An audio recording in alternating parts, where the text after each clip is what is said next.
Welcome to From Play to Z. Good morning. It is morning here. How are you? Me? Yeah. Tired. How are you? I do get her. It's not really that early in the morning, but for her it is. Yeah, for me it is. I'm a late bloomer. I'm a late bird. I don't get any worms. You're not an early bird. Yeah. No worms I'm for a you. late bird. All right. So today we are going to continue with partners in coloring. Part 2. Deux. That's French for two. I didn't get it. She told me to put the number 2, but I wanted Yeah. part deux. I don't think everyone would understand that. Probably not. Yeah. Anyway, so today we're going to come back to our friend Spot.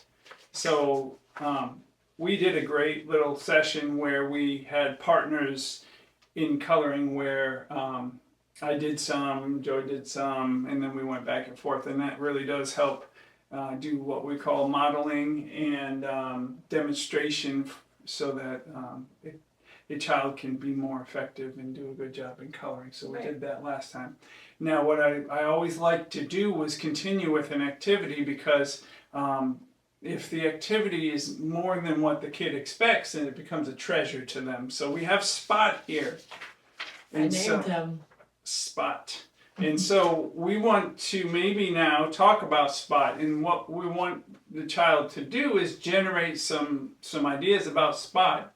And we're going to do the same type of concept where I'm going to do a lot of the work and then have Joy participate. And what I created was we're going to actually write some sentences about Spot. And maybe if your child is not, okay, so let's talk about the paper. Okay. You want to ask about that? Yeah, I have no clue what's going on, but I'm assuming those are kind of writing bumpers. Yeah. Right? So we have color bumpers. That's right. She's pretty smart. So yeah, we have this. This is a concept I used, and it was very effective to start getting that go right here and right in between these spaces. I know some people are going to freak out. They're going to say, what about the ascending and descending letters? Don't worry about that for now. Let's just get what we want to get is them to stay within a certain space and size the letters to be able to see them within that space. The actual ascending and descending letters I will have. Yeah, and you mean uppercase and lowercase? No, what I mean is like you have a G, a small G that has a hanging tail, a Q. Yeah. The ones that actually dip beneath the line, but I don't mind if they're all dancing on the bar at this point. And then we'll work on the other part that's a little more complex. But as you're teaching the act of writing, so this is a little tool for a developmental intervention person. This is something that I used regularly, and it was very effective. And how did you make that? That is I'm glad you asked. I didn't even ask her to ask that. So this is actually a Word or a whatever word processing document. I insert a table, and then I do black fill on every other line.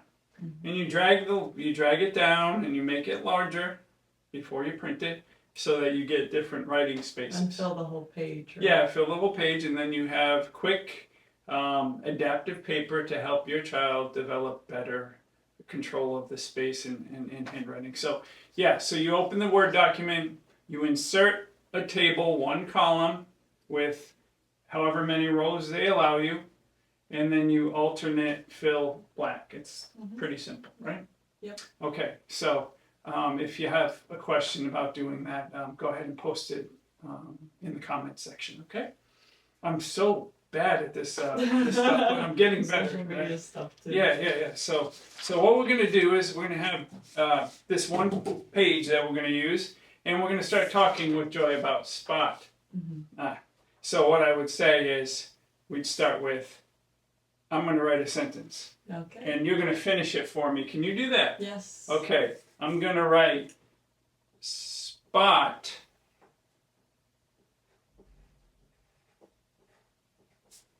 is a, what would you say? How do you finish that sentence? Dog. Dog. Go ahead. All right. Can you write dog for me? Sure.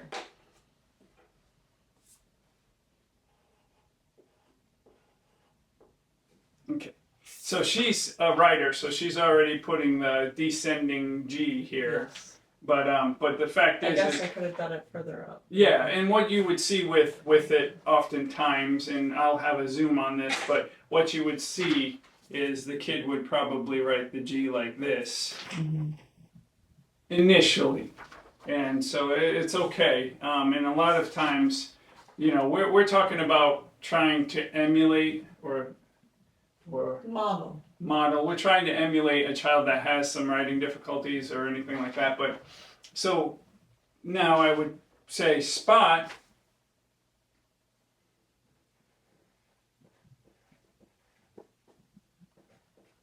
has, what would you say Spot has? A black spot. A spot. And you said black spot. Can you try to write black spot for me? Sure. All right. I'll try my best. I don't know if I can do it. Okay.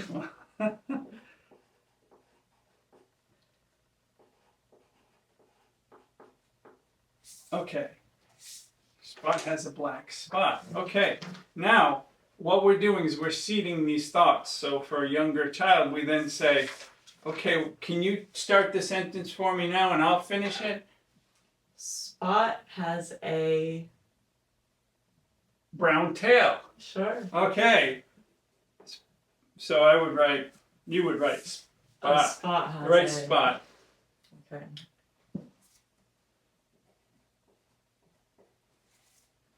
Okay, and I'm gonna write the rest. A.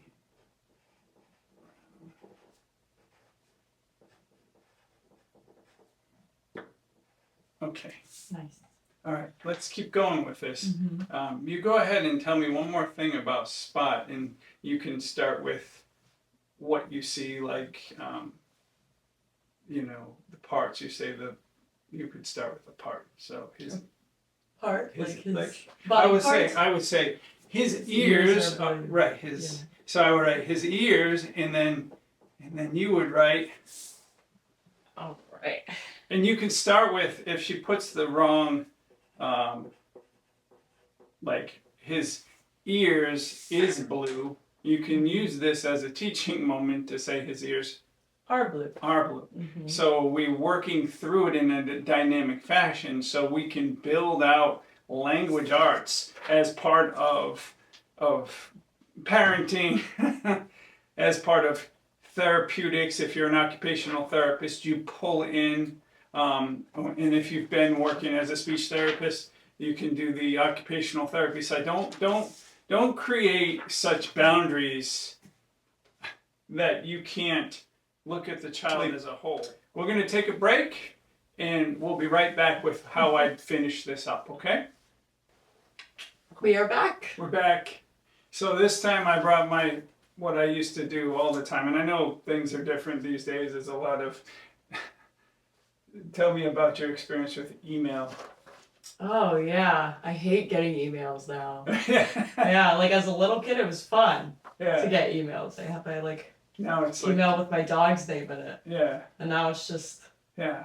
so much all the time. Mail is actually, it does change, but kids feel good about mailing things. So what I would actually have them do is pick somebody from home or some from the family and have them mail their work with their writing and this. So we take it all, and you know what's great about it is we get a lot of writing opportunity. Now, of course, I would probably put some lines on there, help them, you know, start the writing and do a little finishing because addressing, but it teaches them the process of addressing a letter. So we can start with, okay, I want you to write here on this line, write your name. Can you try that, Joe? Sure.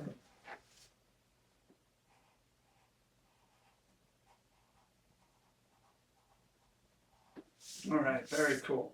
So we would start that way, and then we'd work on the other thing and the other aspects, the return address, and we'd explain that if this doesn't get to the right place, it would actually, once again, you can create teaching moment, and then we would have them we create a space right here. We'll say, okay, that's where the mailing address and who's the name of the person. And of course, to whatever degree the child needs help, you help. And if they can only fill in one letter at a time, you say, wow, you did it. So, it's not about how much they participate. It's that they're participating and they're seeing this process and how this works. It's getting in the brain, and for the next time you'll see a child that has more confidence to try the activity. We're not going to go through addressing it, but you see how you can do this. You create the lines and give them the cues to do this. The mail won't bother with that. Don't worry about it. I actually have seen these go through perfectly fine, and they'll love to do the stamp and put it on the mail. It creates this whole journey, adventure. Right. You're creating from... And let's just... And an accomplishment. An accomplishment, yeah. And then when the other person gets it, you're going to have the reward. It's like if Grandpa gets this, or... Call and say, wow. Wow, I got your mail. Can you tell me about Spot? And it actually then has them talk about how they colored it, what Spot's about, and all those things. So I think that if you... we started from a nondescript coloring page and created a connection to an activity, and I think that that's what we're trying to get at here, is that you can do so much and make coloring a powerful agent of development in so many ways. We're talking about a coloring sheet that turned into a full-on language arts life skills project. Right. Yeah, it's pretty neat. I actually had a lot of fun. Yeah, really cool. So we're going to close out with Spot. You can, everybody say bye to Spot. I hope that if you can, or if you want to, share with us if you've tried this and how it went over. Tell us the name of something that that you created. Yeah, and share with us your experience with this type of activity. Who are we mailing that to now? My grandpa. Grandpa. Okay. See you later. Ciao.